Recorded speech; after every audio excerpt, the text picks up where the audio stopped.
अगर मुझे झुकना होता तो 2020 का समय था भैया, पिताजी का निधन हुआ था।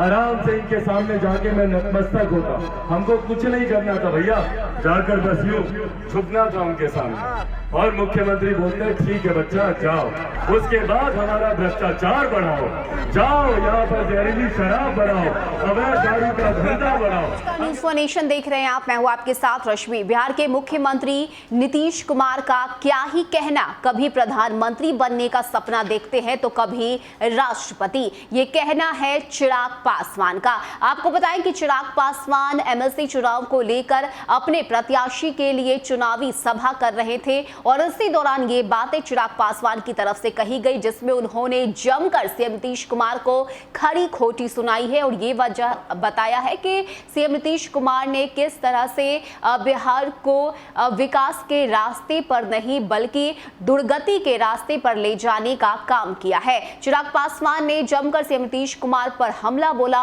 और ये भी बताया कि जो कुछ भी सोमवार के दिन बिहार विधानसभा में सीएम नीतीश कुमार की तरफ से किया गया वो कहीं से भी बर्दाश्त के लायक नहीं है। ऐसे में किस तरह से चिराग पासवान ने अपनी हुंकार भरी है और क्या कुछ कहा है चिराग पासवान ने, छोड़े जाते हैं आपको उस पूरे वीडियो के साथ। बाहर कर दो, जो करना मुख्यमंत्री जी कीजिए, पर चिराग पासवान भी शेर का बेटा है।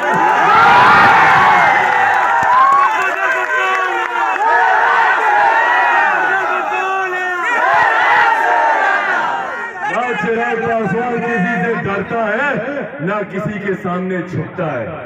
जितना मुझे प्रताड़ित करना मुख्यमंत्री जी, सीना तान के आपके सामने खड़ा हूं, प्रताड़ित कीजिए। जितना मेरा इम्तिहान लेना है मेरा इम्तिहान लीजिए, पर आपकी गलत नीतियों के सामने मैं कभी नहीं झुकूंगा। अगर मुझे झुकना होता तो 2020 का समय था भैया, पिताजी का निधन हुआ था। आराम से इनके सामने जाके मैं नतमस्तक होता, हमको कुछ नहीं करना था भैया, जाकर बस यूं झुकना था उनके सामने। और मुख्यमंत्री बोलते हैं ठीक है बच्चा जाओ, उसके बाद हमारा भ्रष्टाचार बढ़ाओ, जाओ यहाँ पर जहरीली शराब बढ़ाओ, अवैध दारू का धंधा बढ़ाओ। अगर उनकी इन नीतियों से, आपराधिक नीतियों से अगर मैं समझौता कर लेता तो आज चिराग पासवान यहाँ पर केंद्रीय मंत्री की हैसियत से आप लोग के सामने खड़ा होता। पर चिराग पासवान ने संघर्ष का रास्ता चुना। क्यों? क्योंकि भैया आज बिहार की छवि जो देश भर में बना दी गई है, शर्म आती है भैया। आप जाइए दूसरे प्रदेश में, लोग आपको ऐसी हीन भावना से देखते हैं। दूसरे प्रदेशों में लोग सोचते हैं कि बिहारी है मतलब अपराधी है। हमारे बच्चे दूसरे प्रदेशों में बताने से डरते हैं, जो शिक्षा के लिए जाते हैं, रोजगार के लिए जाते हैं, वो बताने से डरते हैं कि भैया हम बिहार से आए हैं। और बिहार की जो छवि इन्होंने बाहर बना के रखी है, अपराधियों की, भ्रष्टाचारियों की, कौन जिम्मेदार है भैया इस छवि का? बार बार पर मुख्यमंत्री नीतीश कुमार जी बोलते हैं कह रहे जाओ जाकर पूछो अपने बाप दादा से कि 15 साल पहले का बिहार कैसा था। भाई नहीं फर्क पड़ता हमें कि 15 साल पहले का बिहार कैसा था। पिछले 15 साल से आप मुख्यमंत्री हैं, आप बताइए कि आपने 15 साल में बिहार में क्या किया? कितने शैक्षिक संस्थान जोड़े, कितनी फैक्ट्री खोली, कितने रोजगार दिए? आप बताइए मुख्यमंत्री नीतीश कुमार जी कि आपने 15 सालों में क्या किया? बार बार पे 15 साल पहले का डर दिखाना, ये कहीं ना कहीं आपके किए हुए कामों के ऊपर पर्दा डालने का काम होता है। आपने 15 सालों में बिहार को बर्बाद करने का काम किया, बदहाली की कगार पे लाकर खड़ा कर दिया। मैंने आज तक कभी नहीं सुना कि कोई दिल्ली का लड़का बिहार आता हो शिक्षा के लिए। आप लोगों ने सुना क्या? बंबई से कोई लड़का आया कभी बिहार में रोजगार के लिए? तो फिर क्यों सिर्फ हम बिहारियों को ही दूसरे प्रदेश जाना पड़ता है? शिक्षा के लिए, रोजगार के लिए यहाँ बुजुर्ग मौजूद है, महिलाएं हैं, इनको मैं देखता हूँ दिल्ली में एम्स के सामने लाइन लगाकर खड़ी रहते हैं दिनों तक डॉक्टर से मिलने के लिए। क्यों ये स्वास्थ्य सेवा हमें हमारे प्रदेश में नहीं मिलती? क्यों हमारे प्रदेश में बेहतर कॉलेजेस नहीं बनते, IT जॉब्स नहीं आते, IT सेक्टर नहीं खुलता? क्यों? क्योंकि मुख्यमंत्री नीतीश कुमार जी चाहते नहीं कि बिहार का युवा पढ़ लिख जाए। क्योंकि अगर बिहार का युवा पढ़ लिख गया, जानकार हो गया, अपने अधिकारों को समझने लग गया, तो मुख्यमंत्री से सवाल करने लगेगा जैसे चिराग पासवान मुख्यमंत्री से सवाल कर और ये सवाल उनको पसंद नहीं आते हैं। तो सवालों को दबाने के लिए मुख्यमंत्री जी क्या करते हैं? दे दनादन लाठी का इस्तेमाल करते हैं मुख्यमंत्री जी। तो जिस तरीके से मुख्यमंत्री ने हर अपने खिलाफ उठती हुई आवाज को दबाने के लिए लाठी का इस्तेमाल, शिक्षक हो, इंजीनियर हो, डॉक्टर हो, एसटीईटी के छात्र हो, आरआरबी एनटीपीसी के लड़के हो, कोई वर्ग का व्यक्ति हो, जब उसने अपनी आवाज को बुलंद की, मुख्यमंत्री नीतीश कुमार जी ने लाठी चलाने का काम किया। लाठी अंग्रेज भी खूब चलाते थे और अंग्रेज एक काम और करते थे, क्या? बांटो और शासन करो, डिवाइड एंड रूल, फूट डालो और राज करते रहो। भाई शर्म आनी चाहिए प्रदेश के मुख्यमंत्री को। प्रदेश का मुखिया होने के नाते प्रदेश के मुख्यमंत्री की जिम्मेदारी थी कि 13 करोड़ प्रदेशवासियों को एक साथ लेकर चलते, सबके हक की बात करते, सबकी बात करते, सबको साथ लेकर चलते। पर यहाँ पर मुख्यमंत्री ने तो और हम लोग को बांटने का काम किया। दलित को महादलित किया, पिछड़ा को अति पिछड़ा किया, कभी अगड़ा को पिछड़ा से, कभी हिंदू को मुस्लिम से, सिर्फ बांटने की राजनीति। और आपने बांटा, हम बटे भी मुख्यमंत्री जी, हम बटे भी, पर बदले में क्या मिला बताइए? कोई एक ऐसा दलित महादलित परिवार है जो बताए कि जो घोषणा इन्होंने की थी, जो योजना इन्होंने बनाई थी, किसी को उस योजना का लाभ मिला हो? यहाँ पर चुनाव से पहले क्या घोषणा किए थे भैया? क्या अगर किसी चुनाव से पहले क्या घोषणा किए थे कि अगर किसी दलित परिवार में हत्या होती है तो उनको रोजगार दिया जाएगा। बताइए मिला किसी को रोजगार? नहीं मिला, सिर्फ घोषणा। और इस बात को मानकर चलिए साथियों, ये मुख्यमंत्री जो हम लोग को जातियों में बांटने का काम करता है, ये मुख्यमंत्री जो हम लोग को धर्म के नाम पर बांटने का काम करते हैं, ये मुख्यमंत्री कभी हम लोग के सगे नहीं हो सकते। मुख्यमंत्री ने सिर्फ जातियां बनाने का काम किया अपने वोट बैंक के लालच में। आज बोलते महिलाएं हमारी वोट बैंक है, जाकर देखिए मुख्यमंत्री जी, जहरीली शराब से मरने वाले लोगों के घर में सिर्फ महिलाएं बची हैं। जब वो आंसू बहा रही होती है तो मुख्यमंत्री जी एक बार जाकर उनके आंसू पोंछना जरूरी नहीं समझते, एक बार नहीं चाहते कि किसी के परिवार पे जाकर मिले। हम लोग गए थे, चिराग पासवान गया था, हर एक जगह, गोपालगंज की बात हो, मुजफ्फरपुर की बात हो, यहाँ पर चंपारण की बात हो, बेतिया की बात हो, आपका मुजफ्फरपुर हो, वैशाली हो, आरा हो, बक्सर हो, नालंदा, मुख्यमंत्री के गृह जिला नालंदा हम लोग गए, 4 जगह हम लोग गए, औरतें आंसू बहा रही हैं। और मुख्यमंत्री नीतीश कुमार जी एक बार जरूरी नहीं समझते भैया, जब तक आप जाइएगा नहीं, आप समझिएगा कैसे कि आपके कानून में क्या विफलताएं हैं, किस तरीके से आप उसको सुधारने का काम कीजिएगा।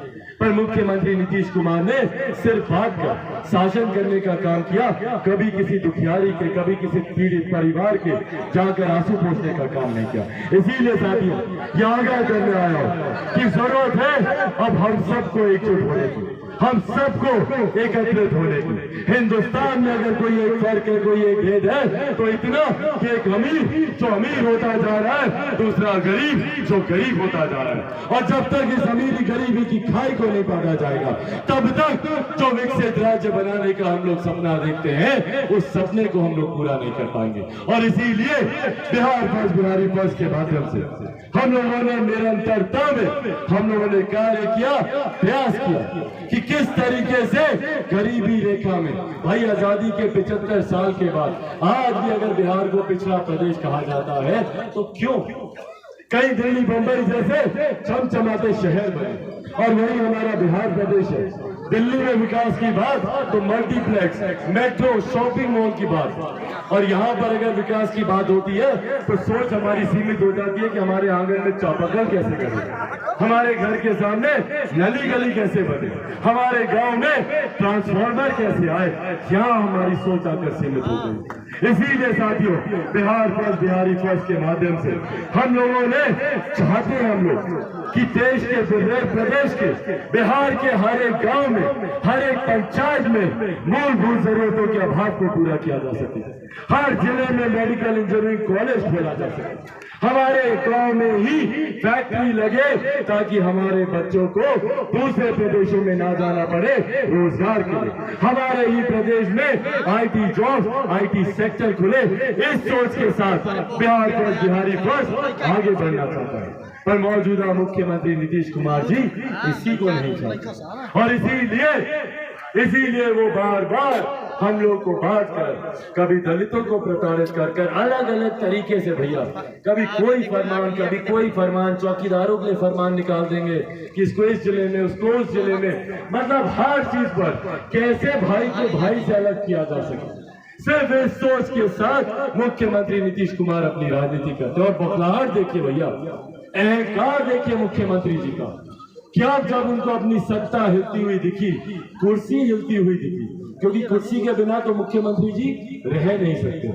भाई लालू जी के साथ जाएंगे तब भी मुख्यमंत्री यही बनेंगे, भाजपा में वापस आएंगे तब भी मुख्यमंत्री यही बनेंगे, सरकार कोई हो मुख्यमंत्री यही बनेंगे, तीसरे नंबर की पार्टी हो जाएगी मुख्यमंत्री यही बनेंगे, आधे से ज्यादा प्रत्याशी इनके चुनाव हार जाएंगे पर मुख्यमंत्री यही बनेंगे। बिना कुर्सी के मुख्यमंत्री जी रह नहीं सकते। और कभी प्रधानमंत्री, कभी राष्ट्रपति। भैया जब तक देश के प्रदेश के प्रधान हैं तो पहले प्रदेश में तो दीजिए ध्यान। राष्ट्रपति प्रधानमंत्री बनने का जो आपका सपना है, जो व्यक्ति बिहार में सीएम मटेरियल के लायक नहीं है, वो अपने आप को पीएम मटेरियल समझते हैं। हो सकती है क्या? इसीलिए साथियों ये आग्रह करने आया हुआ था आप लोग के बीच कि आने वाले समय में एक बदलाव की ओर बिहार बढ़ रहा है और तमाम युवा साथी, तमाम बुजुर्ग अपने अनुभव से इस बात से सहमत होंगे कि जिस तरीके से बिहार में राजनीति करवट ले रही है, मुख्यमंत्री जी जिस तरीके से हाशिए पर पहुंचते जा रहे हैं, भाई उनकी बौखलाहट थी ना कि कल जिस तरीके से उन्होंने विधानसभा में, सोचिए विधानसभा के अध्यक्ष शोभा देता है मुख्यमंत्री जी को, अध्यक्ष पद की गरिमा होती है भैया। भारतीय संविधान इस बात को कहता है कि कुर्सी पर बैठा हुआ शख्स जो भी हो वो उस पद की गरिमा है, उस कुर्सी की गरिमा है। और जिस तरीके से मुख्यमंत्री जी ने बार बार उंगली दिखाकर उस पद के ऊपर आपत्तिजनक टिप्पणी की, उस पद को, उस कुर्सी को अपमानित करने का काम किया, ये पूरी तरीके से संवैधानिक तरीके से भी गलत है और हम लोग इसकी घोर निंदा करते हैं। पर मुख्यमंत्री नीतीश कुमार जी हार को देखकर बौखलाते, तभी अपने भाषणों में भी जिस तरीके से रह रहकर मंच से भी उनका गुस्सा देखने को मिलता है, ये कहीं ना कहीं दर्शाता है कि मुख्यमंत्री जी अपनी हार को नहीं बचा पाए। और साथियों ये तो शुरुआत थी 2020 के चुनाव, इसकी एक खूबसूरत रूपरेखा अब ये विधान परिषद का चुनाव रखने जा रहे हैं। और यही आग्रह करने आया हूं मुख्यमंत्री जी की कुर्सी खिसकाने के लिए अगले चुनाव, वो मध्यावधि हो या जो भी हो, हम मान के चलते हैं कि मध्यावधि होंगे, क्योंकि जो भाजपा जदयू में जिस तरीके से टकरार है, लंबे समय सरकार चलेगी नहीं। तो जब भी चुनाव होंगे उसकी नींव में ये विधान परिषद के चुनाव इतिहास लिखेंगे और इसमें से जीता हुआ लोजपा रामविलास का हर एक प्रत्याशी, हर एक विधान पार्षद जो जीत कर जाएगा, वो अगले विधानसभा के चुनाव की तैयारी में आपके अधिकारों को मजबूती से रखते हुए विधानसभा विधान परिषद में अपनी बातों को रखेंगे। और ये वादा आज यहाँ पर जब मैं मौजूद हूँ, रोहतास कैमूर से आए हुए तमाम अपने साथियों से न सिर्फ ये वादा करके जाता हूँ, बल्कि ये विश्वास दिलाकर जाता हूँ कि जब मेरे छोटे भाई यहाँ से जीत कर जाएंगे तो न सिर्फ वो आपके लिए संघर्ष करेंगे, बल्कि आपके हर अधिकार को आप लाकर आप तक